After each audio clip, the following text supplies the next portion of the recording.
I'm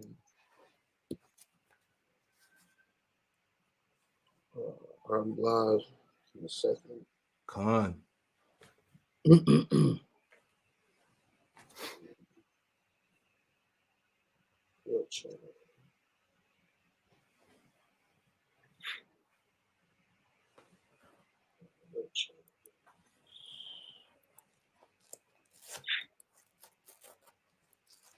I forgot I had this. Well, the brothers want to get it out. Con, we live. We good. Hey, Shalom. Right. Shalom, shalom. We want to start off by giving all praises and honor and glory to Yahweh, Ba'ashem, Yahweh Shai, Ba'ashem, Makar Once we double honor to the apostles and the elders at Great Millstone for teaching his word in truth and sincerity and for ruling well. And salutation to our fellow Akim across the four corners of the globe, preaching and prophesying. Hey, I'm the brother Gabar Yahweh from GMS Hawaii. I'm the brother ICR GMS Charlotte. Khan, I'm here with the Zaquan from Charlotte, and me and the brother was just chopping it up on a video that he made. The particular video that the elder he made. Give me a second. It was I want to plug the video and then try to get into the lesson a little. Well, the video that the elder made is entitled "The Christians want to put you back into spiritual bondage." Mm-hmm. Okay, and it's off the page GMS Upon Precepts 2. So brothers, go ahead and subscribe to this elder's channel. Servant. Slakia, brothers, go ahead and subscribe to the elder's channel and be edified. All right. Because that's exactly what people like Vocab Malone, Esau Edom, the super elite. Well, at this time, the super elite just thinking about taking us out.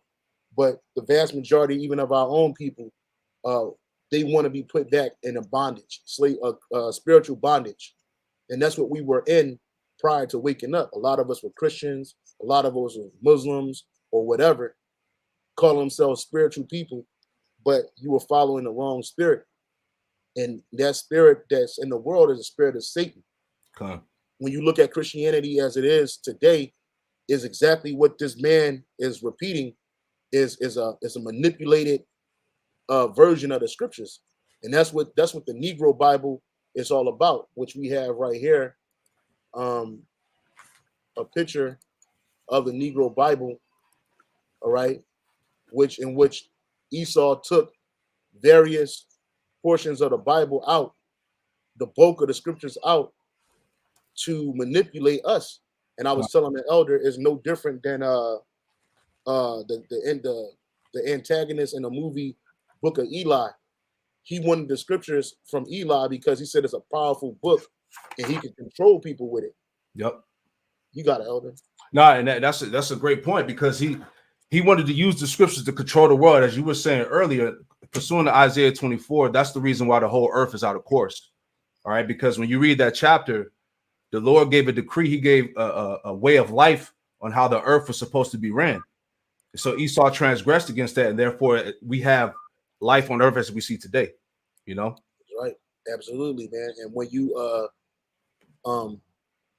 you see what this devil has done, there's a scripture real quick. This is Isaiah 29 and 29 and 13. Slacky, might be 16. Up 29 and 16. It's Isaiah chapter 29, verse 16. It says, "Surely your turning of things upside down shall be esteemed as the potter's clay. For shall the work say of him that made it, he made me not? Or shall the thing framed say of him that framed it, he had no understanding?" Mm-hmm. And that's what's happening at the point that we're living in. Esau has turned everything upside down, including the scriptures. All right.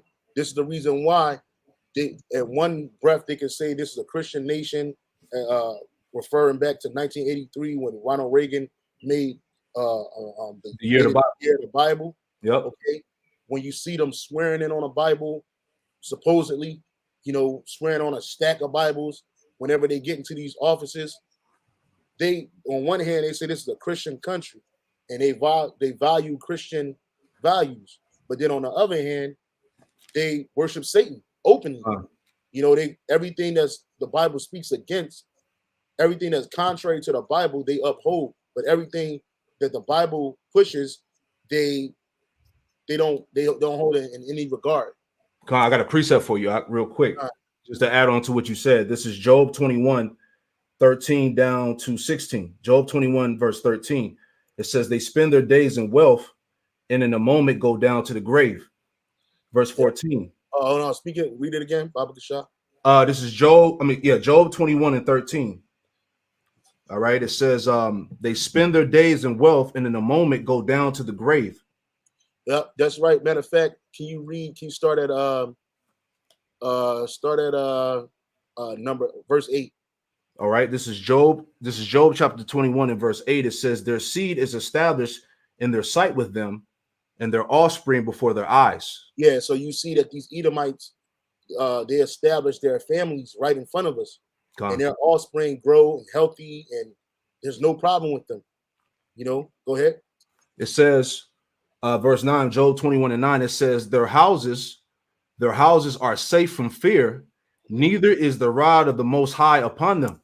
Yeah, so when you see how Esau lived, they live without fear of the Most High. They don't fear Yahweh Shem Yahushua. This is why they can talk against the Bible in one breath, and then in another breath they can make a movie like Passion of the Christ and have people going to church. There's another breath they can make pop culture cartoons, and they make fun of the one they call Jesus. Make him gay, make him effeminate, make him a smoker, a slacker. This is the kind of stuff they do. Why? Because they don't have the fear of the Most High upon them, since their houses are safe from fear. Yeah, when you go, matter of fact, I just saw a video and they show New York City, and there's an area called Tribeca. You got Edomites, they going to the store and they leaving their strollers outside, and now they ain't worried about people running down on them, taking their stroller, stealing from them or nothing. And this is in New York City, where supposedly violence and gun violence is peaked at an all-time high right now. But these Edomites, wherever they live at, it's like free. And I've seen it with my own eyes in Philadelphia. Certain portions of the same street, because streets are long in Philadelphia. Certain portions of the street, the lower tier of the street, is all gentrified. Ain't no violence, no drugs, none of that going on. But if you go up to the higher streets where Jake live at, ain't nothing but violence and death and destruction there, man. So their houses are what? Safe from fear. Neither is the rod of the Most High in it. And when you look up that word for rod, neither I'll give it back to you, Salakia. You got brother, you in the spirit. Go ahead. That word for rod is Shabbat. And it says rod or staff, offshoot of a club, a scepter, the rod, what you use the rod to do what? To punish people. All right. That's what the scepter is for. Is the ruling scepter is the what? To break us. And these Edomites, they don't have the rod, the scepter of the Most High upon them. When you look at the so-called Negro, Latino, Native American, we have the rod upon us. All right. Keep reading, Elder. All right. I had a quick precept for you. Go ahead. All right. Because essentially what? We are in our hell, but he's in his kingdom, right? Yep. That's why, therefore, as we read in Job 21 and verse 9, it says their houses are safe from fear, neither is the rod of God upon them. All right. This is Psalm 73. All right. Psalm 73 in verse 7, it says their eyes stand out with fatness. Right. Was he not blessed with the fatness of the earth? Right. Their eyes stand out with fatness. They have more than a heart could wish. Just added on to the spirit. You know how they safe. They didn't really got a lot of worries or whatnot. You know, certain classes of wealthy Edomites. You see what I'm saying? Like, this is truly their kingdom on this side, but it's about to end. Right? So let's go back. This is Job 21 and verse 10. It says, their bull gendereth and faileth not. Their cow calfeth and casteth not off her calf. It says, they send forth their little ones like a flock, and their children dance. And you see that. Yep. You see that. They send their children away, they come back, and they're just happy as can be, man. Yep. I was telling the brothers at camp, we are on the same planet, but we live in two separate worlds. That's why there's a world of Israel. There's a world of Edom. And within these worlds, they have smaller offshoots. That's what culture has, something called subcultures. You got the wider world of Israel, and then which is 2/3, and then you got the smaller world, the remnant of Israel, which is the elect of Israel. Well, you got the same thing going on in Esau's community. You got wealthy, middle-class Edomites. You got poor Edomites. And they all live in the same, we all on the same planet, but we live in a different world. Their world is a world where they can send their children away. They'll come back and there's no problem. They dancing. They don't know the struggles that Jake got to go through. Racism. They got a new movie called Master. I forget which one of these streaming services on, but it's called Master and starring Regina King. And in the movie, she basically the first black master in this school. And there's nothing but Edomites in that motherfucker. And the school is haunted. And then they got the one black student that's there is a woman. And she's just all too happy to be there. She ain't thinking about racism or nothing and none of that shit. You know? You got it, brother. I got you. Hold on. Here we go. Another quick precept. Psalm 17 and 13, the portings of 14. Psalm 17 and 13, it says, Arise, O Lord, Yahweh Shema Shai, disappoint him. Cast him down, deliver my soul from the wicked, which is thy sword. All right? Because Esau is the left hand of the Most High, but the point. Verse 14. From men which are thy hand, O Lord, Yahweh Shema Shai, from men of the world, which have their portion in this life. All right? Whose belly thou fillest with thy hidden treasure, which the hidden treasure is us, we the Israelites. All right. It says they are full of children and leave the rest of their substance to their babes, going into what you were saying, the inheritance.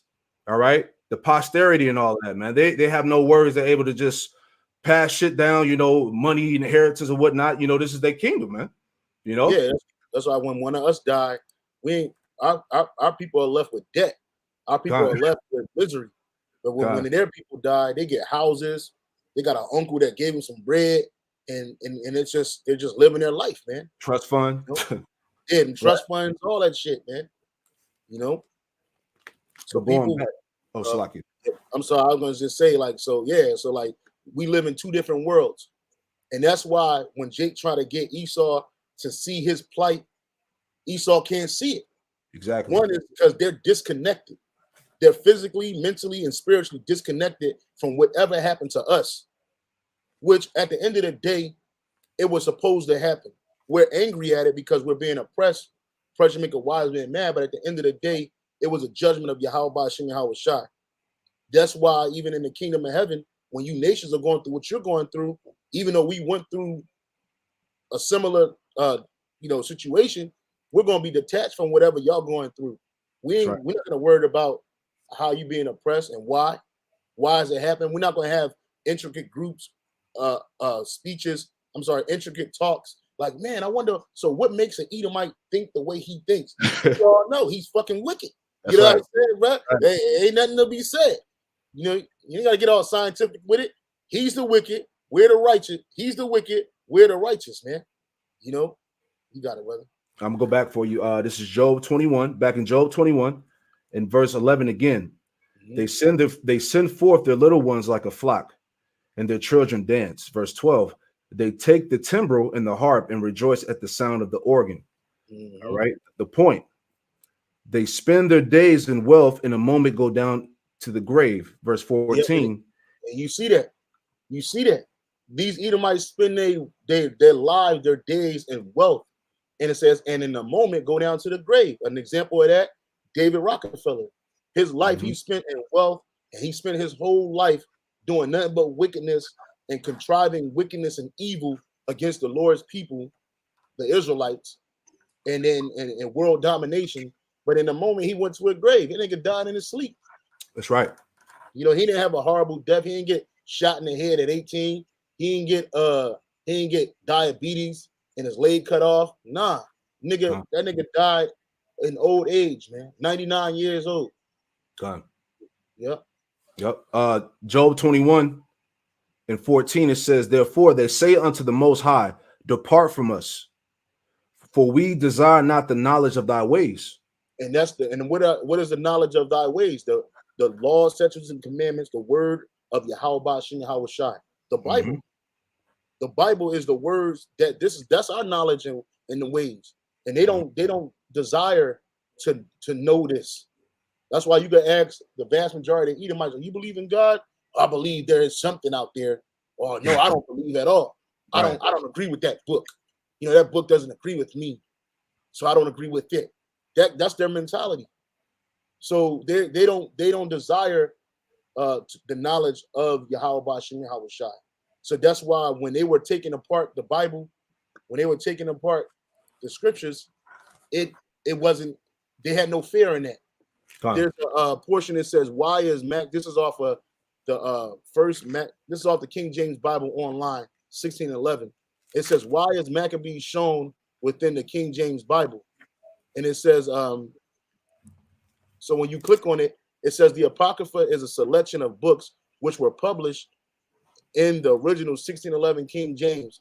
These apocryphal books were positioned between the Old and New Testament, also contained maps and genealogies. The Apocrypha was part of the KJV for 274 years until being removed in 1885. Mm-hmm. A portion of these books were called Deuterocanonical books by some entities such as the Catholic Church. Mm-hmm. So at one point, this was part of the Bible. That's why you can get the King James 1611 and it's in there, but it got taken out. Yep. And then you got, when was the Negro Bible created? The Negro Bible, when you look it up on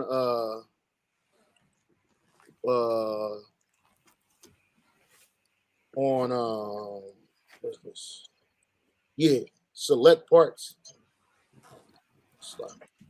Yep. Yeah, it says right here. I'm just trying to figure out when it was created. It was completed in 1807.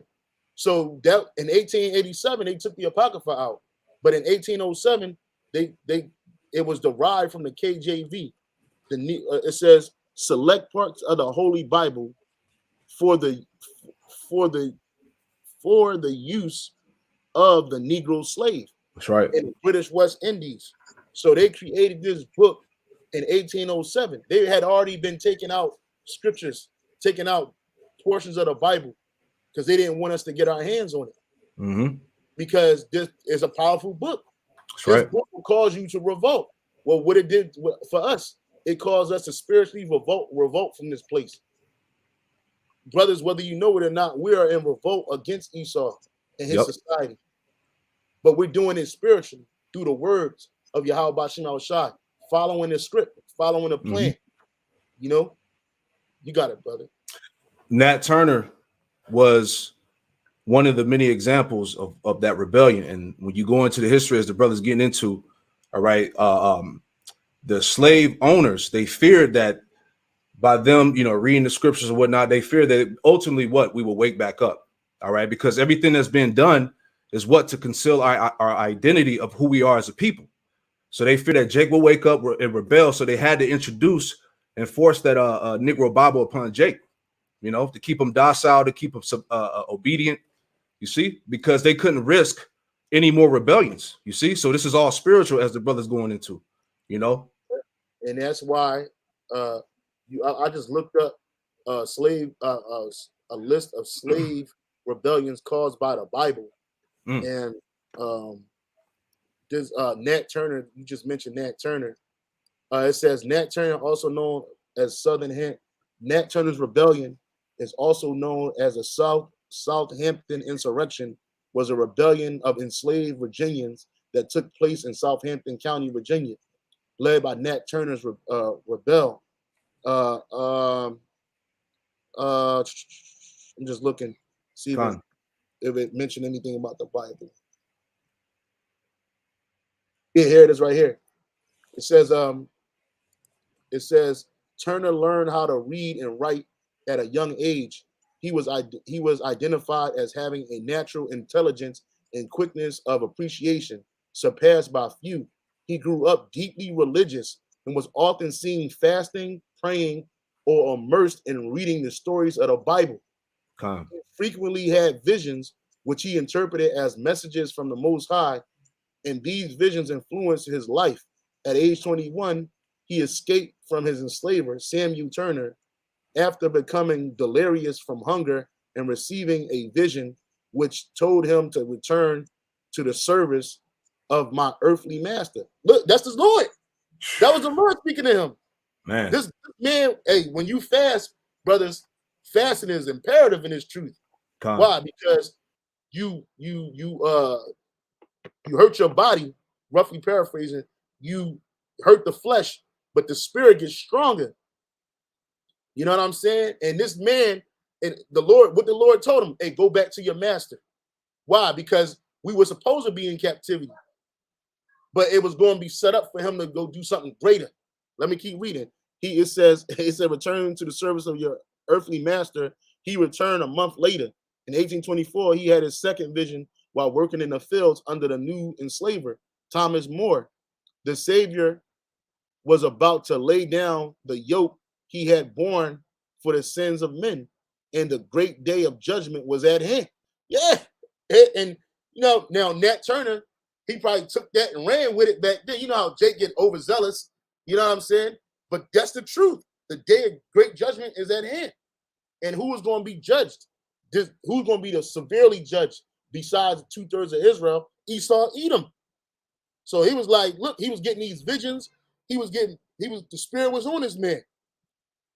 The spirit of Yahweh Shem Shah was on his man. Turner often conducted services preaching the Bible to his fellow enslaved people, who dubbed him the prophet. In addition to blacks, Turner garnered white followers such as Elder T. Brantley, whom Turner was credited with having convinced to cease from his wickedness. Yo, man, I didn't even know this, man. Hey, you see the power of the scriptures, man. But see, this is the reason why, and Nat Turner's rebellion happened in 1831. It was reasons why Esau outlawed us from reading. He especially outlawed us reading the Bible. And if you got caught reading the Bible, you got put to death. You know what I'm saying? Salakia, brother. Hey, No, you good. You good. I want to add on. I want to add on to that, to the spirit, if you don't mind. This is the article. Oh, share your screen, brother, if you can. Oh, Salakia. Let me pull it up. Bear with me 1 second. And a lot of these articles that we got, we're going to post them in the description box when I get an opportunity to. So I'm just keep note of these articles so you brothers can read it yourself as well. Got you. Just wanted to read this part out of the history.com. Why Bibles given to slaves omitted most of the Old Testament. It says the so-called slave Bible told Joseph's enslavement, but left out the parts where Moses led the Israelites to freedom. But let me get to the point here, right? Because we're talking about the rebellion that happened amongst Jake. All right. It says here the first slave Bible was published in 1807, 3 years after the Haitian Revolution ended. It said that revolution was the only slave revolt in history in which enslaved people, the Israelites, successfully drove out their European oppressors to form a new nation, and it increased American and European paranoia. You see, that's the key.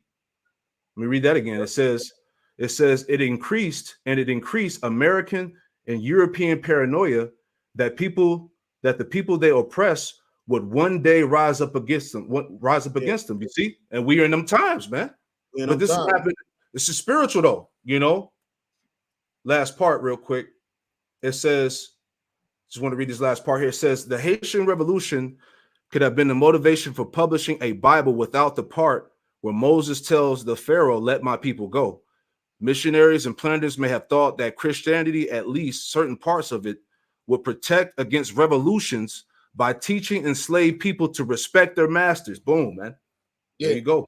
Oh, that's why modern day Christianity, it doesn't teach you anything about rebelling against society. Plantation Christianity, which Jake is into, it don't teach them about revolting against the system. It doesn't teach you to preach against the system. It doesn't teach you to preach against the things that are wrong in the system. It teaches you to go along with the system. That's why when you go into Christianity, they allow homosexuality, lesbianism, transsexuality, all of this wickedness, adultery, eating of abominable foods. They don't speak against any of these things. Why? Because these things are good for the society. Hey, just think about it. All the Negro Christians and Latin Christians that so-called follow Christendom or Christianity as they know it, if they stop eating pork, it will fuck up the pork industry, man. Yep. You know what I'm saying? If you stop eating shrimp, crab, lobster, shellfish, it will mess up the seafood industry. Right? You see that? See that? And then Esau thrives off of these wickedness. Yes. Thrives off of selling you the bullshit. So when the truth, that's why Christianity won't tell you the truth. And you got the Bible in front of you, but the Lord, there's the deeper level, the higher level to that is that Yahweh Shema Shai gave 2/3 up to a delusion that they should believe a lie. That's right. Because he don't want you. You know what I'm saying? So at the end of the day, the sword cuts many ways. It cuts both ways. You know, it don't just cut Esau, but we understand why Esau is doing what he's doing because he's scared. Okay. You know, you got it, brother. I got a precept real quick. This is Psalm 94. Psalm 94, verse 16. All right. Psalm 94, verse 16. It says, "Who will rise up for me against the evildoers? Or who will stand up for me against the workers of iniquity?" You know, and as the brother's saying, you know, we're the only ones that's really standing up for what's right. You know, we're the only ones that's actually bringing out the reproof and the correction. You see what I'm saying? Because amongst our nation, there is no standard, there is no correction, there is no truth. That's why 2/3. You take a look at our nation, man. We finished, you know. But we're like the brother was saying, we're the only ones that's really standing up and calling out this stuff that's contrary to the scriptures, man. Because according to the ways of the world is like, look, you got to accept everything. You see what I'm saying? Everything is acceptable to God, right? There is no boundaries, you know. Do as thy will, you know. Yeah, God, and again, that all goes back to the Christianity and this world religion. These different philosophies Esau give you, man. God. And Esau don't have no fear of the Most High, so he don't want you to have fear of the Most High. That's why you can't fear somebody that always loves you. Or all he do is love. You don't fear nobody like that. But you'll fear somebody that you know can bring judgment against you. That can take you out like this. And that's why Jake, they fear Esau, Edom, but they don't fear Yahweh Shem Yahweh Shai. That's right. You know? That's right. And because of that, this is the reason why. You know, we're going through various topics. We're going to get some of the other stuff out, but I just wanted to, you know, land back off the elder. You know, Jake ain't gonna get it because Jake ain't gonna get it because they are workers of iniquity themselves, man. Okay. You know, Jake like wickedness, you know, but the only ones that's gonna stand up against it is the elect of Israel. So, that's right. Lord willing, we part of that number. That's right. So, anything else, Elder? No, I just wanted because we were discussing about how the slavery was a world business, you know. Oh, yeah. Going into the brutality of slavery, the in-depth on things that really went down. Because we, like you said earlier, the history that's taught on slavery or whatnot is more of a glossy, you know, diluted, so to speak, type, you know, vibe. But we was discussing the in-depth, the hardcore things to show you the true nature of Esau, man. His mindset, the depth, you know what I'm saying? Yeah, and like you got Esau teaches us slavery through his watered down lens. So when you learn about slavery in school and you learn about, you pretty much learn about it in high school, maybe middle school. They talk a little bit about it, but they never go into the brutality of slavery and the ramifications of that said slavery. So there was something called the seasoning process. First and foremost, all the slaves did not come from Africa. Now the bulk, meaning the vast majority of the slaves started coming out of Africa. But they didn't just start coming out of Africa in 1600s and 1619. They were coming out of Africa in the 1400s, in the 1300s, right? And into Portugal, into Spain.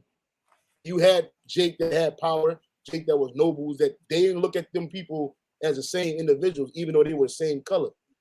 You know, you know, it wasn't just Jake either. It was Esau putting Jake in a hardcore bondage. So before we get to the seasoning process, because when you learn about the seasoning process, you're gonna learn how brutal Esau was, and still is to this very day, and how certain things from the seasoning process still linger today Come. as so-called black culture. You know, real quick, I want to start with this book, Nature Knows No Color Line. This the elder got it. I got it. You brothers should get it. You ain't even got to buy it. You can go online and just put Nature Knows No Color Line PDF, and should be able to just pull it up and read through it. This is off of page 65 of the book. I posted a PDF in the chat. So if brothers want to get it, they can get it, bookmark it. But this is off of page 65 in Nature Knows No Color Line. It says, as regards Christian Spain, because you know these Edomites love to tout that Christianism. It says, as regards Christian Spain and Portugal, Negroes were imported in droves from 1440, a 144, right, right, 1440 until the abolition of slavery in Portugal in 1730. So that was 330 years. 330 years. You already had Jake in captivity in Spain until the abolition of slavery in Portugal in 1773. Already before the discovery of America, says Ferdinando Ortiz, several thousands of Negro slaves had been expatriated from Senegal, Guinea, and Congo, and were working in Lisbon, in Algarve, in Seville, and in all Andalusia. The Catholic sovereigns were dealers in Negro slaves. See, that's what I'm saying. Like, and all that Christianity offshoots come from the Catholic Church. Come. But these same Catholics that run around here touching people on the head, touching little boys, doing all this wickedness and evil, they were same ones that were charging up slavery like it was a battery, man. Come. And you got Jake that's heavily into Catholicism. You got Jake that's heavily into Christendom and Islam and all the rest of this BS. So it says the Catholic sovereigns were dealers in Negro slaves. It was in Negro slaves. I'm sorry. It was Christopher Columbus who went plundering in Negro slaves in Guinea before stealing Indian slaves in Cuba. Before discovery of America, the Negroes already were cutting sugarcane in Andalusia and in Seville. There was a municipal council of native Negroes with fraternal orders, kings, overseers, kings and overseers. Period. Kings and overseers. So, like, I want to say something because and when you let Esau tell it, he'll tell it like Jake was out there fucking swinging off trees, had a bone in his nose. You know what I'm saying? On some fucking, you know what I'm saying, Africa jungle Hamite shit, man. No, Jake was actually Jake had structure. Jake had some Jake had nobility, man. Yeah. You know? Well, when we read the seasoning, when we go back to the seasoning, just to pause it right there, because it said right here, it says,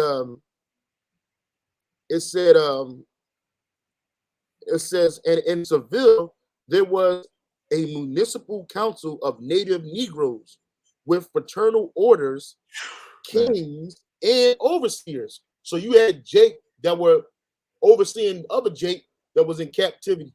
You had kings that was in Spain that were Jakes. So, like the elder said, we weren't all swinging from trees. And just the caveat that point, this is the seasoning. Oh yeah. Seasoning. Heavy. Okay. But when we go into it, I'll just go into it. Go ahead. This is heavy right here. It says seasoning, or the seasoning was a period of adjustment that slave traders and slaveholders subjected Israelite slaves to following their arrival in America. It says African, but we're the Israelites. While modern scholarship has occasionally applied this term to the brief period of acclimatization undergone by European immigrants to Americas, it mostly frequently informally referred to the process undergone by enslaved people. Slave traders used seasoning in the colonial context to refer to the process of adjusting the enslaved Africans to new climate, diet, geography, and ecology of the Americas. Now, this wasn't they didn't take us in no room and have us sit down and they was, just rub our backs, give us some pamphlets to read and shit. Nah, this was straight up brutality. All this was forced on our people. Mm-hmm. You got used to that hot heat. You got used to the cold weather, and you worked in it with no breaks. Mm. The term applied to both physical acclimatization of the enslaved person to the environment, that person's adjustment to a new social environment, labor regime, and language. So you were taught the language of the Americas, which was either Spanish, Portuguese, or English. Yep. Variations in Dutch and German, but mainly that American English, because you had Israelites coming from Africa as well as you had Israelites coming out of Europe. This is the reason why we're bringing out Nature Knows No Color Line, and when we get to a certain portion in this, you're going to see the connection. Okay. So you had to learn everything you knew back then. They erased it from your mind. It was a big brain swipe, but the way they did it was through violence, man. As the scripture says, the kingdom of heaven suffer violence even to this day. It says the term applied to both physical acclimatization of the enslaved person to the environment, that person and that person's adjustment to the new social environment. It says labor regime and language. Slave traders and owners believe that if a person survived this critical period of environmental seasoning, they were less likely to die, and the psychological element would make them more easily controlled. Man. Right? So what Esau would do, he would break your mind. He'd break your body and break your mind, and you would have no hope. You would have no fight in you. First of all, you were in a land that wasn't yours. Yep. You didn't know the layout of the land. You had to learn a whole new language, right? You had to eat a whole different food that you weren't used to eating. And on top of that, it will make you easily controlled. Just like Christianity as you know it today, we call it plantation Christianity. That's just a tool to control you, man. And a lot of Jakes are kind of breaking out of it, going into other things. Most of us are going into this whole Israelite thing, when you got Jake waking up to various levels of being a Hebrew Israelite. You got Jake going into witchcraft. You got Jake going into these other things. But Christianity still has a major stronghold on the minds of our people. That's it. Because it makes it easily controllable. You got something else? Yeah, I just wanted to land back off that part. I'm reading it on my screen here, where it says that part at 6, it says slave traders and owners believed that if a person survived this critical period of environmental seasoning, they were less likely to die, and the psychological element will make them more easily controlled. So if you survive this horrific process, right, you were ultimately more valuable on the slave market, because you were durable. You see what I'm saying? That's how they looked at you. You were a fucking horse, You were energized battery, durable. Yeah, that's it. That shit is crazy, and it's like, I'm sorry. I'm just saying that it's still going on now. That's all. Is this that same the way Esau is doing it is still going on to this day, Oh yeah, I was about to say the same thing. Like, that's why, where's that linger at in our society? Or you look at so-called black subculture, these fraternities and sorority organizations. What do? They subject you to a brutality. They'll beat your body, try to break your mind for a few weeks, so that you can easily be controlled by their new system of their fraternal orders that they're giving you. It's called the pledging period. That's a seasoning process. It's to break you and form you into a Kappa or Omega or AKA or whatever you into. That kind of crazy crap. And these things come from something that was done to our forefathers and foremothers in a brutal manner to make them a commodity. All right, to make them nothing more than a workhorse, like the elder said, a horse, a laborer. So it says, slave traders and owners believe that if a person survived this critical period of environmental seasoning, and why was it critical? because hey, somebody, you know that in America they didn't like saltwater slaves in South Carolina. They didn't want them. They wanted the slaves that were either born in America or the slaves that were already dead. They did not want the slaves coming from the saltwater, coming from the Caribbean islands, coming straight from Africa, because they felt that they were too violent, and they weren't easily controllable. And why was that? That fear came from the slave revolt in Haiti, mainly that big revolt that happened in Haiti. That shit reverberated around the world, and them Edomites got scared. Then when you had slave revolts like Denmark Vesey, slave revolts like the one with the Stono Rebellion, then you had the Nat Turner Rebellion. These rebellions caused Esau to further put sanctions on Jake to make outlaw you coming together as a group. And that still lingers today. If you see a group of Negroes on a corner or hanging outside, here come Esau to break that shit up. Exactly. You know what I'm saying? If you call yourself having a party, the cops is going to come and break that shit up because they don't want y'all congregating together. Right? Then you have, so all of these things were used because of Edomite fear. Oh, that the same thing would happen here because they went from having a society of Edomites to a slave society where the slaves outnumbered the Edomites, man. Just like that's why today they keep the numbers down to a low level when it comes to our people. Oh, so-called blacks make up 13% or 14%, but they keep it around 13 or 14% of the population to make you believe that you're a minority when you're not. And then you got our brothers and our sisters from the Northern Kingdom here, which if we were all called a nation here, we would outnumber these people, man. You know, you got it, brother. Quick precept, Jeremiah 17:4. This is what we're reading. All right. Jeremiah 17:4. And it reads, and thou even thyself shall discontinue from thy heritage that I gave thee. All right. So we're reading the seasoning. This is the process. They had a strategic process on how to fully break down Jake's body and his mind, you know, to become fully assimilated in the new society, American society, or wherever Jake was at. You know, you lost your heritage, you lost your language. All right, you had to take on their customs, right? You had to write their language, all that, man.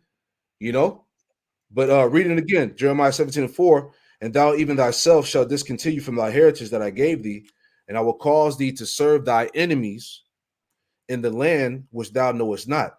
See? For you have kindled a fire in my anger, which shall burn forever, which is a long period of time. So this is the hell that Jake had to undergo, man. You know? Yeah.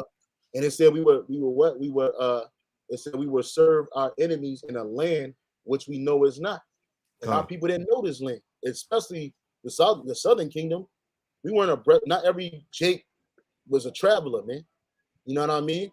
And you talking about this happened for centuries on top of centuries.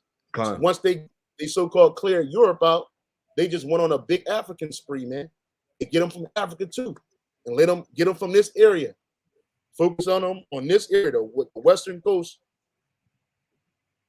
of Africa.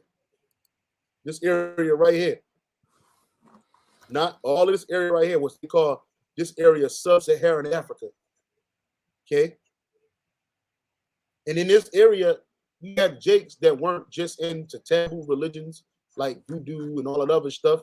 You had Israelites that knew they were Israelites, following after their customs of their forefathers, speaking in a broken language or more Africanized version of Hebrew. Right? So you have brothers and all around this area, just like you still got them there today.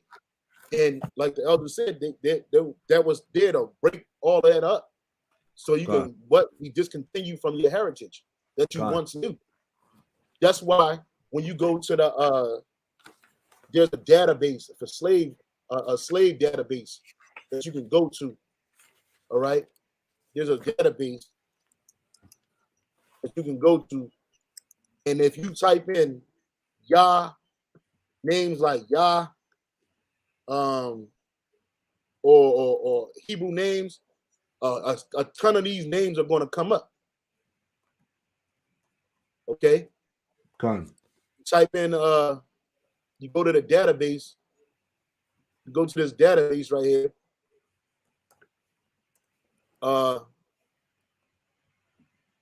Right, and you type in, let's say I typed in some names. Let me see. It used to be where you can type in a name, and this might not be it, but these are names of individuals, and I was trying to type in Salakia, brother. You good? I got something for you to add on when you're done. Yeah, go ahead, brother. Well, I'm just looking this up. All right, this is from this book, Ibos, Hebrew Exiles from Israel, Amazing Facts and Revelations. Right. I just want to read this point. All right, this is from page 54. Right. It says Jewish origin of the Ibos, perspectives from history and divine revelation. This is page 54. It says the first British explorers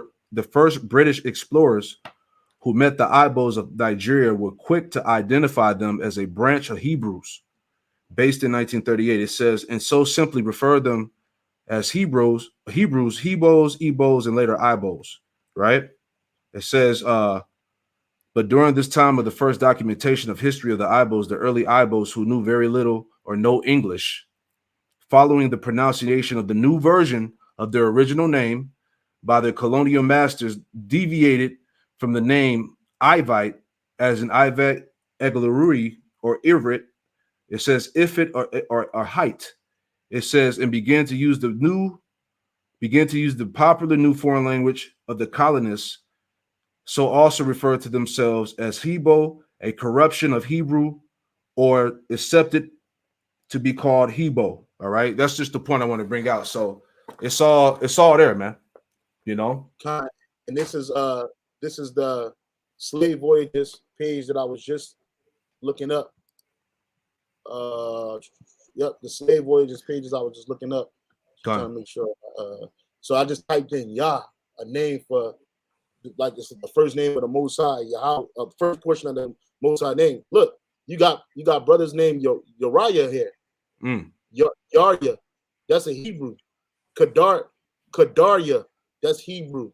Daya, Hebrew. Yafi, Hebrew. Bandaya, Hebrew. Heavy. These are all Israelites, man.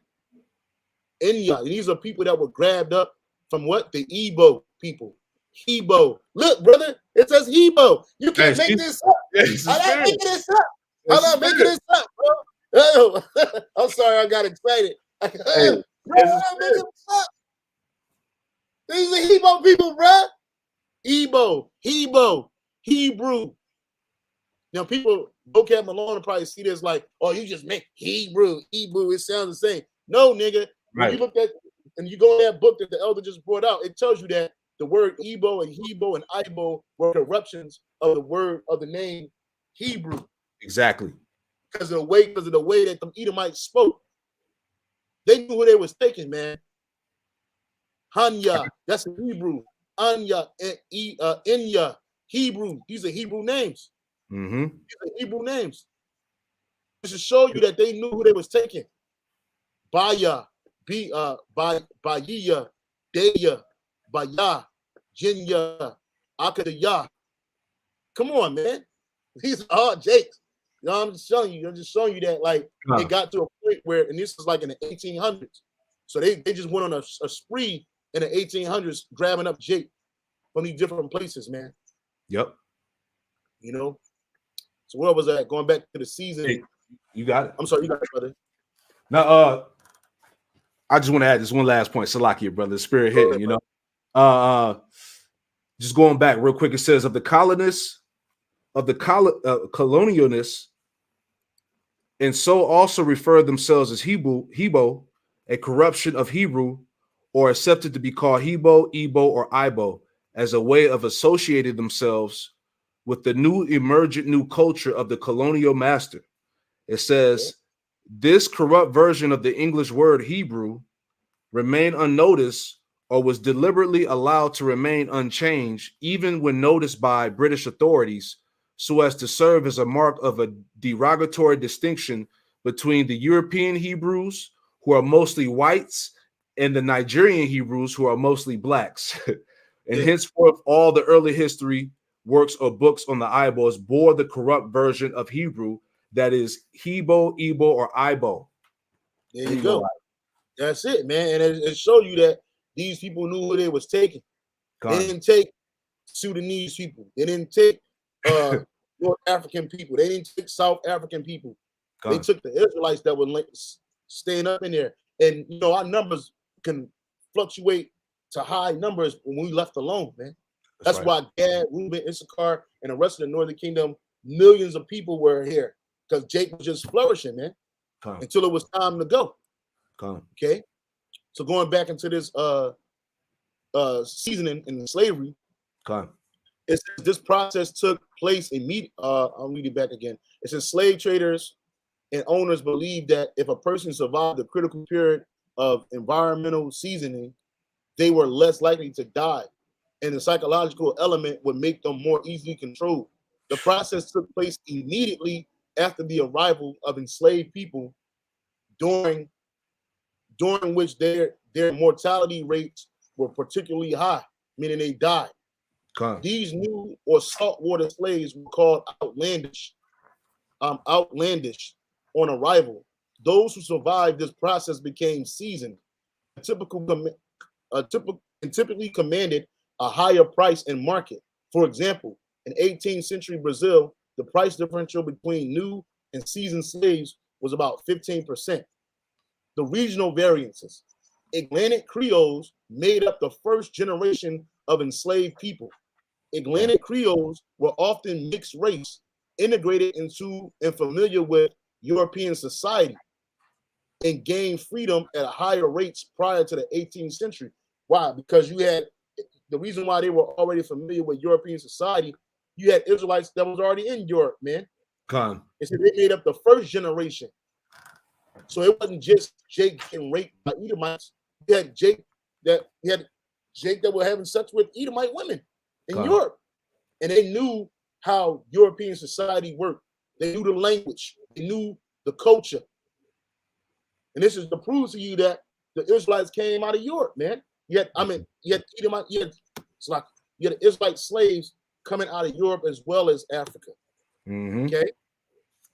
So it says the first half of the 18th century saw a shift in Atlantic slavery, whereas tobacco, sugar, and rice took root in the Caribbean, North American colonies. The enslaved population in the New World shifted from a society with slaves to a slave society, and the predominance of saltwater slavery, enslavement through Atlantic slave trade. With the expansion of the slave trade, in the mid 18th century, which is the 1700s, the nature of the slavery changed, operating on a larger scale. Slave traders transported enslaved Africans to various European colonies throughout the Americas, both before and after the decolonization of the Americas, systemizing both the voyage and the process of seasoning. Like I was telling you earlier, Elder, they didn't just come to America to get seasoned; they were getting seasoned on these different colonial spots in the Caribbean islands, and other places, man. And this is the break stock here. Hold on. Hey, go ahead and speak, brother. Yeah, this is so what he's going into. This is the brutality that the tribe suffered. You see what I'm saying? Let me get this. All right, let's get some more into that. Being discontinued from our heritage. Let's go to Deuteronomy real quick as the brother comes back, because we had this conversation and it sparked the spirit.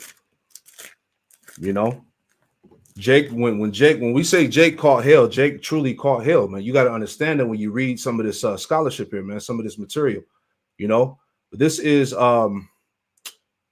Deuteronomy 32 and 26. It says, I said, I would scatter them into corners, which ultimately represents being in a lower state.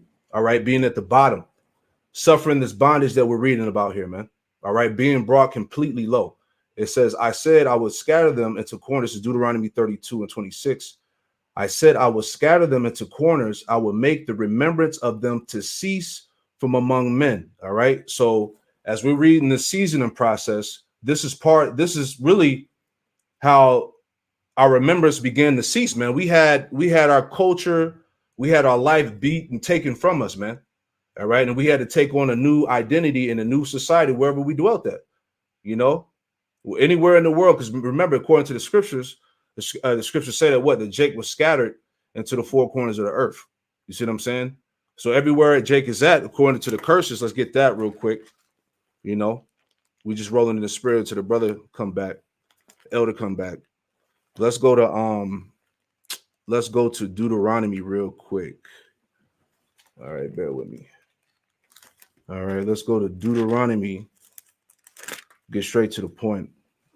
All right, this is Deuteronomy 28 and 65.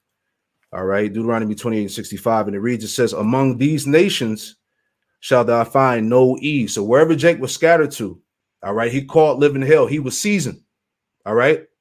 When you pull this up on the Wikipedia, I got to pull it up on my screen. Let me share it real quick. Lord willing, is big enough so you can read it. All right. But this is really a strategic process, as we were reading earlier. Let me read that part again where it says, it says the seasoning. All right. Dealing with slavery of the tribes, you so-called Negroes, Latinos, Native Americans, Hispanics. It says the seasoning was the period of adjustment. The slave traders and slave holders subjected African slaves, which this is Jake, Israelite slaves, to following their arrival in the Americas, while modern scholarship has occasionally applied this term to the brief period of acclimatization undergone by European immigrants to the Americas. So this was going on, man. All right. It says it was most frequently formally referred to the process undergone by enslaved people. All right, Jake. Slave traders use seasoning in this colonial context to refer to the process of adjusting. Here we go. Let me read that again. It says, this is the fourth part.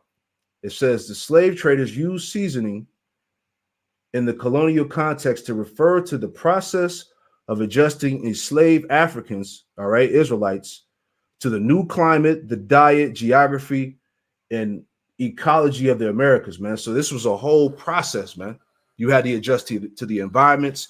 You had to take on the diet. I believe the brother was breaking it down earlier before we discussed about how the diet they had back then. Matter of fact, it's down here, Salakia. Let me go to it. Lord willing, I'm not jumping the gun because we wanted to break these parts down. But here, this is heavy here. All right, before I go back to the scripture, it's the diet part of it. It says a contemporary observer noted that the seasoning was a training not only to hard work, but to scanty diet. Slave owners drastically limited the slaves' diets, both in bread and depth, to the diet of the plantations, which was chiefly composed of maize, rice, and flour. All right, is that not what Jake eats today? All right, Yeah. all them goddamn chicken tenders, Yeah. French fries, you know what I'm saying? All the fucking breaded food, hey, we just came out of the Pesach, right? Yeah. You got to make sure that you can't touch the damn, the yeast. You got to look at the products, man. You know how hard that shit is? Because we live in a society, like the brother was saying, not to cut you off, but like you were saying earlier, we live in a society where they're still feeding us that slave diet, man. That's why cancer is through the roof. That's why niggas is dying from cardiovascular issues. You know what I'm saying? Gout, all types of shit, man. But Salakia, you got it, Salakia. Oh, well, look at this. It says this. It says right here. It says slave owners drastically limited the slave diet, which you go to the Negro, Latino, Native American neighborhoods, your diet is really limited, man. You don't even know that, like, if you tell Jake, hey, man, you want a piece of this lamb? Nah, man, I don't eat that. Because why? they grew up on a limited diet of what? Chicken, beef, and pork. And maybe some shrimp, crab, and lobster. Maybe shrimp and lobster. Shrimp and crab. So when you talk about venison, deer meat, you talk about buffalo meat, you talk about bison meat, you talk about, hey, look, in the scriptures, giraffe meat is lawful. We don't eat giraffe right now, but it's a lawful animal, right? So you got different animals that's lawful to eat. You talk about quail. Jake ain't trying to eat that. they call that pigeon, which is the dove, the Lord's bird. You call it a rat with wings, but guess what? That's lawful to eat. Okay. But they been growing up on this breadeth. It said the slaves died both in breadeth, meaning amount, and in depth to the diet of the plantations. I'm gonna read that again. Slave owners drastically limited the slaves' diets, which they continue to do to this day. It says both in breadth and the amount. Let me look at that word for breadeth, Salakia. Okay. The word for breadeth, and when you look it up, searching on Google, the word breadeth means the distance or measurements. So the amount, right? So they drastically limited the amount and in the depth, how deep it goes to the diet of the plantation, which is chiefly composed of maize, rice, and flour. And like the elder just said, it's the same thing that you eat today. Maize is nothing but corn. So most of the foods that you eat are corn-based and rice. And our people love rice, man. Which is a Mediterranean option, but mainly what you grow up with eating, they weren't eating jasmine rice back then. They weren't eating brown rice back then. They were eating that white rice that was low in nutrients, heavy in starch, and flour, battered by this inadequate diet. Enslaved people often suffered from dropsies, which is edema. Edema, also known as odemia, is also known as fluid retention, which Jake still got. I got a lot of fluid on my knees. I got fluid on my legs. Where do you think that shit come from, man? This slave diet that we eating, man. Yeah, that's that. Slocky, that's that inflammation, man. You see what I'm saying? All that garbage you eat, and that's why you see Jake. You see the nigga woman. She walk around, her damn arms look like baseball bats, bowling pins. You like, God damn. You see what I'm saying? That's all that. That's that diet, man. Jake ain't keeping the dietary law. On top of that, and then on top of that, we eating the GMO, slave food, the starch, and all that. That the elders going into. You see what I'm saying? So that's the result. You know, Salaki. Hey, look at this. You had mentioned we coming off the Passat, brother. I struggle with indigestion real bad and GERD. Now, once I was on once we got on a Passover and we had to take out yeast out the diet, brother, bro, I barely suffered with it. I probably had like 2 days where I had suffered with it. But once the yeast was taken out of my diet, bro, I could eat and go to sleep. You know, I ain't go right to sleep, but I ate. And when I went to sleep, I didn't have a lot of acid reflux going on. I didn't have a lot of indigestion pain going on. Heavy. And you see, brother? And like you just take that yeast out, because just like ancient Egypt was full of yeast, this modern day Egypt, the spiritual Egypt, is full of yeast. You know what I'm saying? And that shit, everything got yeast in it. Yeah. Huh? I said everything got yeast in it. You check the products. When you read the labels on these food items, everything got yeast in it. Everything got these fucking chemicals, dyes, colors, preservatives, everything, man. This is all basically this is that slave diet, man. Jake just killing you through the food, man. I mean, Esau is killing you through the food, you know, Salakia. That's the first thing he does. And he was doing that during the seasoning process. He's kept these things going. That's why Jake ain't going to no Africa, because you seasoned Americans, man. Jake ain't going back over there and try to start over and figure out ways to live and operate, because you ain't got no connection to that place. You know what I'm saying? On top of the fact that Esau got the system set up to where these things are now part of your culture. Yes. Maize, flour-rich products, rice. These things were just enough to keep you going. And it says, battered with this inadequate diet, enslaved people often suffered dropsies and flux, which is diarrhea. And you know, Jake, bowel movement is terrible. It says diarrhea or spell diarrhea is the condition of having at least or 3 loose liquid or watery bowel movements each day. It often lasts for a few days and can result in dehydration due to fluid loss. So it says compounding their severe and widespread malnutrition, because our people were malnutrition, man, and they were forced to work. So it says newly arrived slaves experience high rates of disease and death during the seasoning process. During the Middle Passage, slave traders forced enslaved Africans to live in tight quarters without ventilation. You got that going on now. Yep. Sufficient food or water with no opportunity for hygiene. In such conditions, enslaved people often contracted scurvy, ambiotic dysentery, which is ambiotic dysentery or bloody flux. That's bloody bowel movements. Yep. Claimed most lives. Once ashore, enslaved people lived in appalling conditions, similar to those of the Middle Passage. Undeterred and undurfed and exposed to a new ecology, enslaved people had to battle the new climates and forced hard labor. Weakened by the voyage and immediate brutality of slavery, many enslaved people died of smallpox, measles, influenza, and unidentified diseases at high rates in the first several years after arrival, Man, I got a precept. Terrible. You got it, brother. Kind of just to add up, just to summarize what we're reading here, because once again, just repeating, hey, this is the brutality this season. This is some of the hardcore shit that our people had to endure. Right? This is Salaki. This is Daniel 9:11 down to 12. All right, Daniel 9:11. It says, "Yea, all Israel have transgressed thy law, even by departing, that they might not obey thy voice. Therefore, the curse is poured upon us, and the oath that is written in the law of Moses, the servant of the Most High, because we have sinned against him." Verse 12, the point, Daniel 9:12. All right, it says, "And he have confirmed his words which he spake against us and against our judges that judged us, by bringing upon us a great evil. For under the whole heaven have not been done as have been done upon Jerusalem." And this is what we're reading. This happened to our people, man. The tribes, man. So-called Negroes, Latino, Native Americans, man. The Israelites, man. This brutality, this torture, this genocide, this seasoning that we're reading, this have not been done to no other nation but Jerusalem, man. You know? Yep. I got a precept, Elder. Come on. This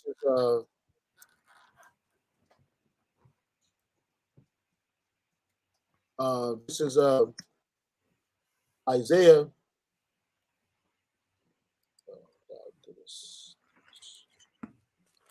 Isaiah.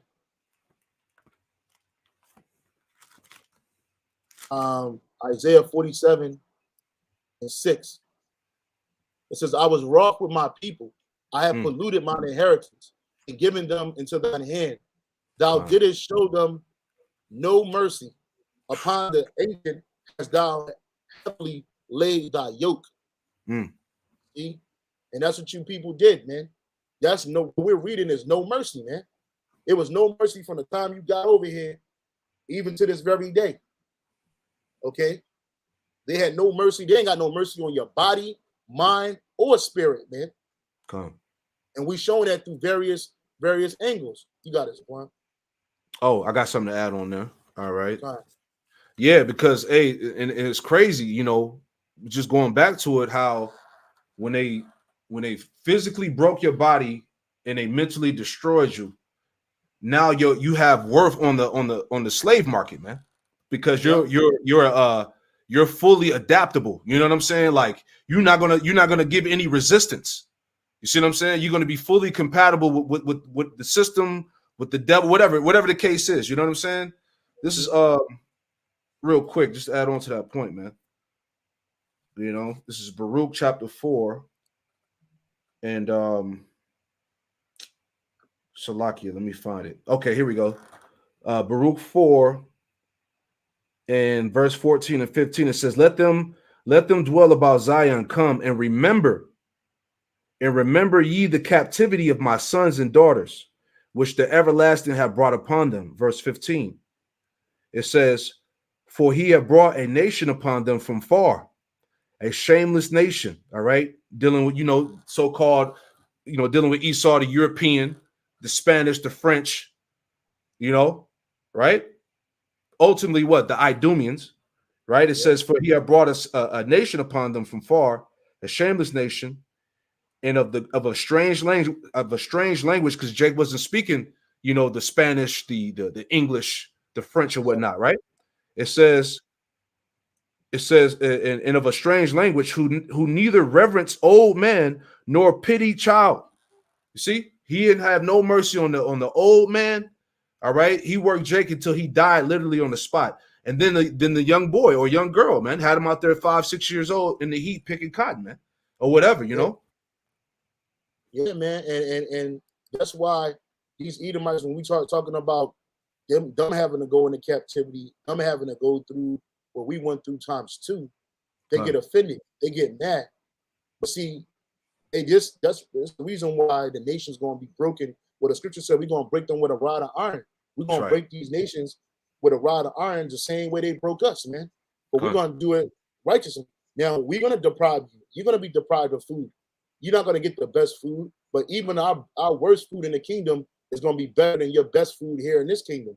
Man. So, you know, even our water, even if you get shitty water, it's going to be way better than the water that you gave us, man. You know, but you Edomites, all you're going to get is the essential vitamins and minerals for a body to be able to move, just like you did to us. Mm-hmm. I was going to look up this thing, right? I wanted to show you what slave food was made of on a boat. Go ahead. Slave food on slave ships. Slave food on slave ships, right? It was maize, rice, peanuts, yams, and dried beans were found as important staples of slaves on some plantations. Slakia. It says the food served, and it wasn't like you went into the damn lunchroom and they gave you a 10 plan. Nah, Jet. It says the food served on the middle passages. Meals were served twice daily. Breakfast was dispensed around 10 a.m.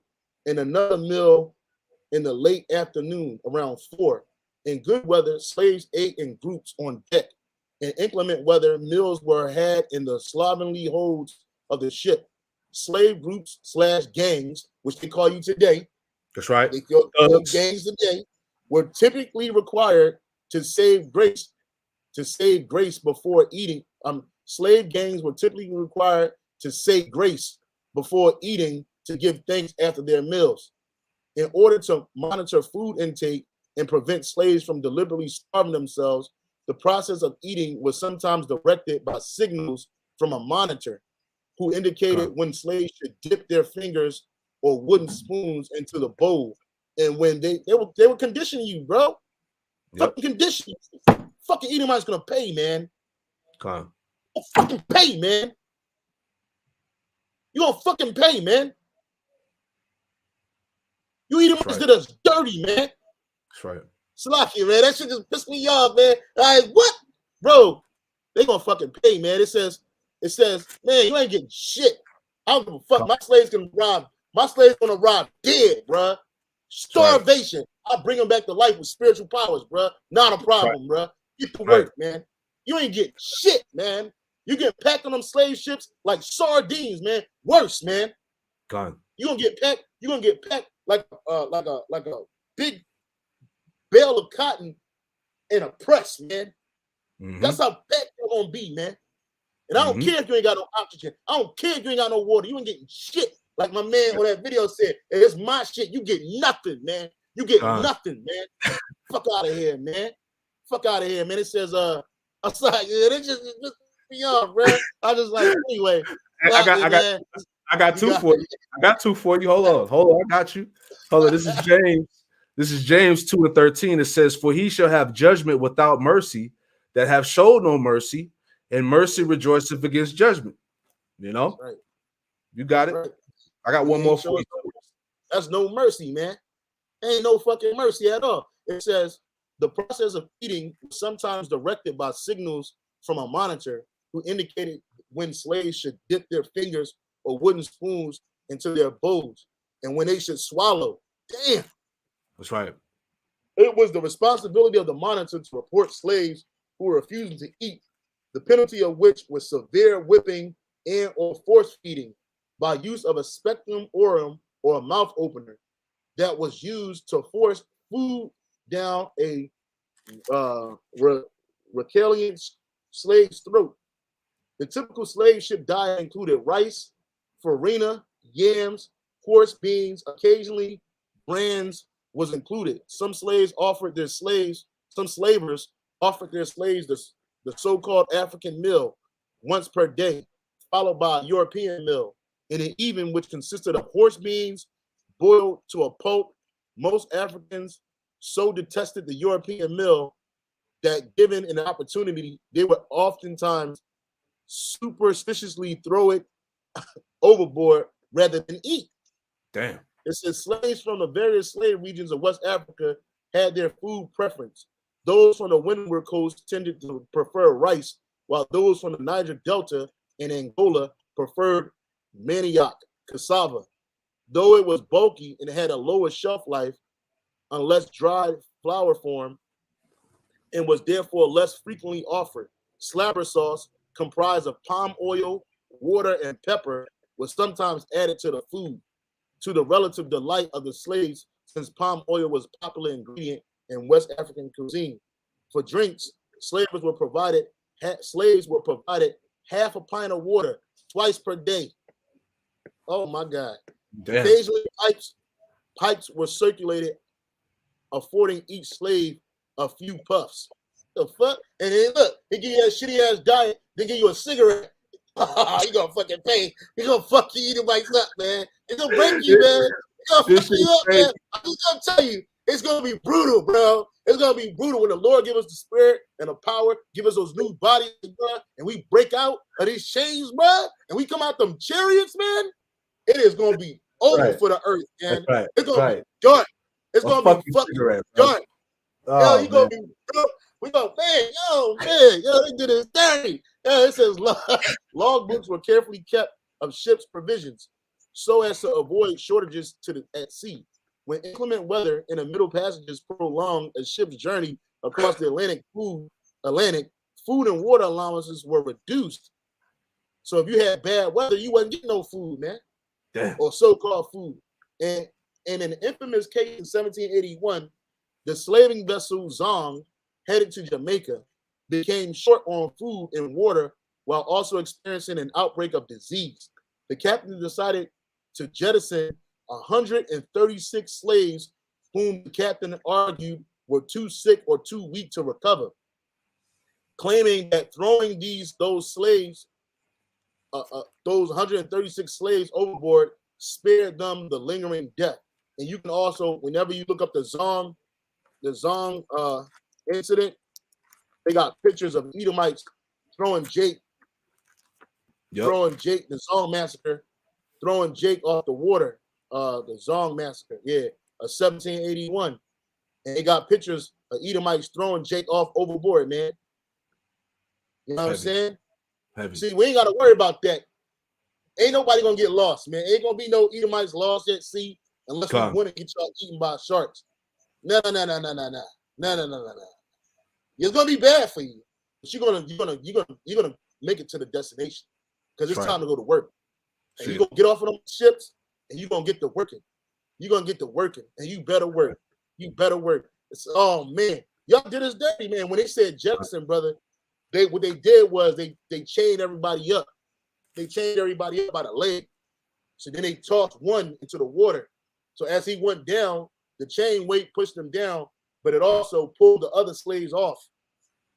So at the same time, I think there's an example of that in either Amistad or 12 Years a Slave. But yeah, man, they did Jake dirty, man. You know what I mean? And then they make statues like this underwater. Like who the hell is going to see this shit underwater, man? Jake chilled underwater in a circle. And you got Jake slaves statues underwater. Like who's going down there to see that shit? Right. Look at this shit, man. It's wicked, man. They make mockery about people. These are the dead bodies. These are supposed to be exemplifications of dead bodies of Israelites on the bottom of the sea. Come. And you Edomites gonna pay for this shit. This shit don't just it don't let it slide, man. Come. Slide here, man. Nah, it's like he made it a fucking tourist attraction for fucking scuba divers or something, you know. But that's the devil. That's once again making mockery. I got a quick precept. This is Job. This is Job 22, verse 5. It says, "Is not thy wickedness great, and thy iniquities infinite?" You see, shows you that there's no limit, all right, to the wickedness of this damn devil. That's why, as the elders going into it, he gonna pay dearly, man. Right? And we just scratching the surface. We had a long conversation before we started the show, man. Just getting into this thing, man. The levels of it, the books, the brother got the delicacy of the Negro, all the what you call it, the perverseness. Yeah, the delectable. I got this book called They Were Her Property. White women as slave owners in the American South. The half has never been told. Slavery and the making of capitalism. Slavery and the making of American capitalism. The delectable Negro. Human consumption and homoeroticism within the U.S. slave culture. It says scholars in the U.S. and transatlantic slave trade have largely ignored or dismissed accusations that Black Americans were cannibalized and we were eaten. Vincent Woodard takes the enslaved person's claims of human consumption seriously, focusing on both the literal starvation of the slave and the tropes of cannibalism on the part of slaveholders. And further draws attention to the ways in which Blacks experience their consumption as fundamentally homoerotic occurrences. The delectable Negro explores these connections between homoeroticism, cannibalism, and cultures of consumption in the context of American literature and the U.S. slave culture, utilizing many staples of African American literature and culture, such as the slave narratives of Oluwuda Equino, which the name was Judah, Harriet Jacobs, and Frederick Douglass, as well as others less circulated material like James L. Smith's slave narrative and numerous articles from the 19th century in Black newspapers.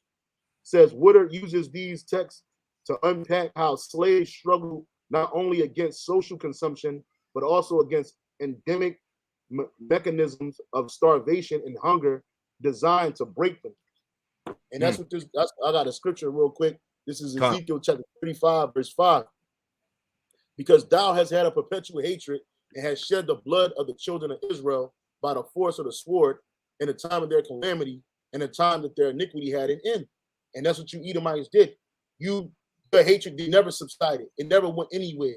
You had a perpetual hatred for our people, and you shed the blood of the children of Israel, of the sons, daughters, and children of Israel by what? The force of the sword. And in the time of our calamity, in the time that we were going through turbulent times, man, not just in the transatlantic slave trade, but also during the Babylonian captivity. That's right. Okay, it says that word for calamity in the Hebrew is adah, which is ayad. The Hebrew word there for calamity is ayad, which is distress or burden. Calamity as a nation. That's right. So in the time of our calamity as a nation, what did you do? You forward that affliction. In the time that our iniquity had an end, you forwarded that affliction. We still talking about it. Mm-hmm. Things that you added into our culture by way of force and violence are still predominant in our culture to this day. From the Negro Bible to the slave diet, to the seasoning diet, to the post-traumatic stress that our people suffered at the hands of you Edomites, man. I just wanted to read this. If you had, I just wanted to read this real quick. It says labor and violence. Though it took many different forms, seasoning universally involved the further commodification. And when you look at the term commodification, it's basically being turned into a commodity. And we were like furniture. Okay. Commodification is the action or process of treating something or someone as a mere commodity, man. Something that's to be bought and sold. You didn't look at us as human beings. You got Jake trying to look at Esau as a human being. It says further commodification of human beings, Israelites, not human beings. Because human beings weren't taken into captivity like this. It was the Israelites. Their preparation by enslavers for the marketplace and labor. Enslavers accomplished this preparation by treating their slaves harshly, subjecting them to a brutal regime of training and violence, lasting between 1 and 3 years. This process of adjustment was physically and psychologically taxing, marked by brutality and coercion. Slaveholders resorted to force and violence. Hey, that's why the scripture says the kingdom of heaven suffered violence to this day. Right. In order to subdue the saltwater slaves and to extract their labor. Enslavers regularly beat slaves, maimed them, and placed them on stocks or solitary confinement. And you got the same thing going on in prisons. Yep.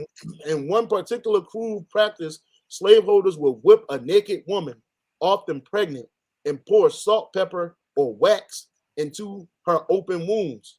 What kind of shit is that? Okay. Just to forward her pain. In addition to violence, enslaved people had to adjust to hard labor over the seasoning period. In the Caribbean, newly arrived slaves were given baskets for fertilizing the sugar fields the week they arrived. This was the first step to an essential process of training a new arrival in the technologies of sugar cultivation. Elsewhere, too, enslaved people were taught how to cultivate and process crops, often including the ones meant to sustain the enslaved population during the seasoning. That's right. Over the seasoning period, slave owners wanted their slaves to acquire both knowledge of labor, and to become accustomed to the extreme workload. Training did not only take the form of labor.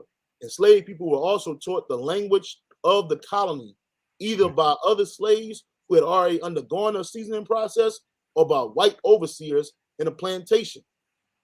Resistance, though constantly threatened with beating and further ill treatment, enslaved people, Israelites, resisted their enslavement in the seasoning in several visible ways. Scholars have considered widespread suicide among newly enslaved people an act of resistance, which our people suffer from to this day. Go on reservations, suicide at an all-time high. It just said a study came out that suicide is rising among so-called black men. Yep. Indeed, enslavers feared suicide alongside disease, and contemporary manuals for the seasoning included reconditionings for improving. And then didn't that demon Hillary Clinton said there should be re-education camps for adults? Yep. Recommendations for improving an enslaved person's disposition to best avoid suicide. Hunger plagued enslaved people during and after the seasoning, and reports of food theft at any opportunity. And then that's why Esau created these Esau created laws against thievery, theft. But a lot of theft and a lot of crimes are crimes of poverty, man. You know, you got Jake. We're not advocates for selling dope or robbing people, but the vast majority of Jakes that do that kind of stuff is because they ain't got nothing. A lot of these hand-in-hand drug dealers, they'll tell you that they grew up in houses where food wasn't plentiful, they didn't have clothes, they didn't have the necessities of life, so they took to the streets. When you go to South America, it's the same thing. Same thing. And you Edomites gonna pay at any opportunity. You got it, brother. No, that just further adds on it. Well, you know how these Edomites will make the argument like it's just all Jake, but Esau, you have a hand in this shit. You know what I'm saying? Yep. You created niggas, man. You created this blackness you see before you today.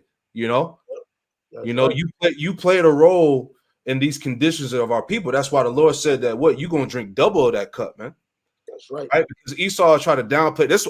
This is the main reason why there's so much drama behind critical race theory, right? Because what we doing in this lesson, really, this lesson is a form of critical race theory right here. You see what I'm saying? We're going into the in-depth history of what happened to Jake, hardcore slavery, man. What Esau did, he was eating our people, man. He was having homosexual, perverted ways with our people, man. He even tells you that in Joel 3:3, how they made the boy an harlot and they sold the girl for wine. All right, that's sex slaves, that weirdo Espin Island shit, man. Right? This basically Hey, Esau was having Espen Island with Jake, bro. Yep. Straight up. Straight up. All right. It wasn't the white kids, it was Jake. You know, they show you that. Salaki, brother. They show you that in the movie Drum, and they show you that in that movie was it Goodbye Uncle Tom? Tom. You know? It was a that's why y'all want slavery. That's why y'all want the enslaved again. Y'all want that's why these super elite pedophiles, these super elite homosexuals and weirdos, they want to have a world which they run themselves, and that nobody can impede on their plans, so they can do what they want. Because when you got that chip, you get that RFID chip, you're part of their system now. So now they can control you. Ain't nobody you can run to when they want to do what they want to do with you, man. See, right now they got to worry about the eyes of the world. They got to worry about the eyes of the people, really. So they're going to get rid of that, so that they can go now. These super elite, they can move and do whatever they want to do in the open without any impediments. But that's not going to happen, Jack. You Edomites, you're going into captivity. Once this war break out, and once that RFID microchip, the MOTB, is pushed on the people mandatorily, it's ball game for you, buddy. World War III is going to happen. And when World War III is going to happen, it ain't going to be for 4 or 5 years, 6, 7 months. Nope. When the first missiles get shot off, Yahweh Shai is coming. That's right. He's coming that hour, that day. That's right. You can bet your bottom dollar on that. That's right, brother. He's coming that day to save his elect from this horrid death in this world, to judge 2/3 of his people and to take your armies of the world down. And it's ball game, man. Oof. That's the gist of all of that, because you're not gonna get this again. I'm gonna end it off with the scripture, and then you whatever you got, you can bring it out. I got one more script. I'll go after you, my brother. This is Nahum chapter 1 verse 9. Book of Nahum chapter 1 verse 9. It says, What do you imagine against the Lord, Yahweh Bashim Yahweh Shai? He will make an utter end. Affliction shall not rise a second time. That's right. That's it. You know what I mean? You whatever you imagine against the Lord, because whatever you imagine against us, you imagine against Yahweh Bashim Yahweh Shai. That's right, brother. What do you imagine? When you think you're going to win? You think you're going to get his people back in the chattel slavery again? Not going to happen, Jack. He said he's going to make an utter end. He will make an utter end. He's going to make an utter end of you, man. And affliction shall not rise a second time. So ain't going to be no second go around and chattel slavery. I always say, if you Edomites are smart, you would have never let us out of slavery. But the Lord put it on your spirit to let you do the things that you do. That's right. So because he wasn't going to let us go through that kind of hard situation forever, man. Jake talking about 400 years. Nigga, slavery was way more than 400 years, man.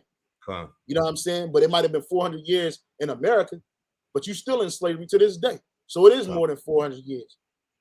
Put another 100 plus another 50 on that. And whatever time we in currently right now. You got it, Elder. Hey, the scriptures say, just add on to the spirit, the scriptures say that thy welfare is accomplished, right? This is the time of what? The salvation of the elect of Israel, man. All right. Like the brother said, hey, the Lord is going to deliver in that time. All right. When he tries to enforce that digital slavery upon the world, right? Through that charagma, that device. But I got this real quick. This is James 5:4. It says, behold, the hire of the laborers who have reaped down your fears. Who are the laborers? Israelites. Those were the slaves. All right. Those are the slaves that had to go through, as we read in this lesson, that seasoning, right? The whole process of breaking Jake down, his whole body down completely and in his mind completely, man. Right? It says, behold, the hire of the laborers who have reaped down your fields, that built this society, right? Everything that you see before you today, all right, was built off Jake. It says, who have reaped down your fields, which is of you kept back by fraud, man. You see all the things that we just went into, right? The slavery, the debt that Jake is in. You see what I'm saying? The redlining, the taxes, the fraud, everything, man. Low income, poverty, everything, right? All kept back by fraud. It says Christianity is fraud. That's it. Christianity. Yep. It says crieth All right, meaning the elect, they're crying out. The Lord is hearing the prayers. It says, and the cries of them which have reaped are entered into the ears of the Lord of Sabaoth, which is the Lord of armies.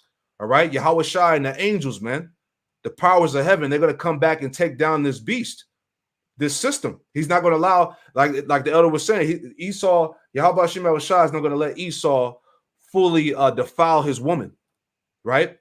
As he closes in, right, the Lord's going to lift up a standard. He's going to make things happen. Hey, Michael the archangel is going to come down. Daniel 12:1. Yep. You know, these are the things that are coming. Yep. You got it, Doc. God, hey, so with that, we'll give all praise and honor and glory to Yahweh, show double honor to the apostles and the elders at Great Millstone for teaching his word and truth and sincerity and for ruling well. And salutations to our fellow Ak and keep pushing, keep striving. We're almost out of here. Right. Shalom to you brothers. And keep pushing. Shalom, Akim. Shalom.